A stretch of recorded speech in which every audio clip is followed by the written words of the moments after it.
Yesterday I was just looking a little bit. I just realized that the French Summer League had started for Keyforge. I had no idea, and I I go on to Twitch and look a little bit where if there's any game I can watch, and I'll start going on with that game. And I know Ashitaka, following him everywhere. I think he's an amazing player, and I look at his game. It's a best of three.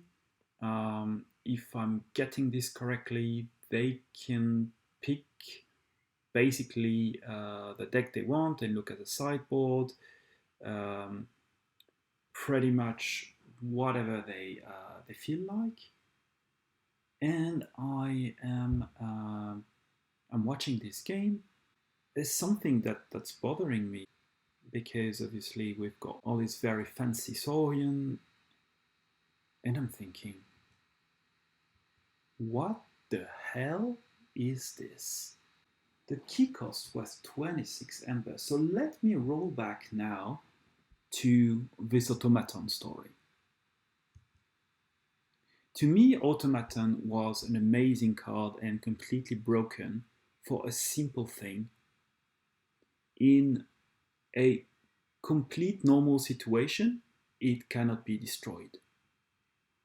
And that is fantastic. I have a deck and I combine it with Neutron Shark, and I thought, okay, this is the most amazing combo. I can destroy my opponent's deck. But that is nothing compared to what I see, because the perfect pairing with Reassembling Automaton is the Mimic Gel. Reassembling Automaton, and the other automata, is not as interesting because it's a rare, but it is a unique in a deck. So is Mimic Gel, but they can be together. And Mimic Gel, you can Mimic Gel the Automaton, and what happens then is you have two creatures that cannot be destroyed unless they are the last creature on the board. So basically, they're invincible. And what best combination for an invisible creature than an upgrade that increases the key cost? And this is what you saw here, 26 key cost. And that's just the start, because why stop here? You could add to them Duskrunner, you could add to them Wild Spirit, they could Reap to steal, Reap to capture, Fight to gain, you could block Ember from being stolen, you could get, for every destroy, you could destroy an enemy creature, you could use the Ember on it to find. But really, the absolute best is this disruption field to increase the key cost. And this is absolutely broken and a very, very nice upgrade. Fortunately, there are some counters. You could purge, you could put the Automaton or the Mimic Gel in your archive, and that's a pretty good solution. But a lot of these things, as you can see, are uncommon. A lot of the most convenient ones are actually uncommon. And that makes it a little bit awkward. But you can also bring them back to hand. And bring them back to hand, just the same as purging or putting it in archive, it also removes the upgrade.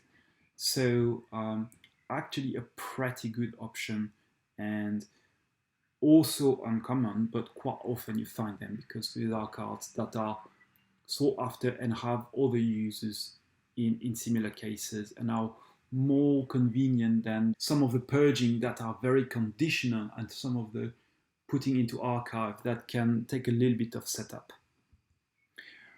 Obviously, for the players having this combo, you can counter the counter and make it even more degenerate.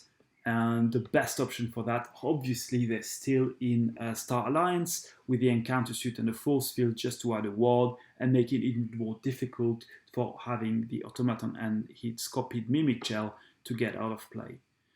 Definitely not invincible.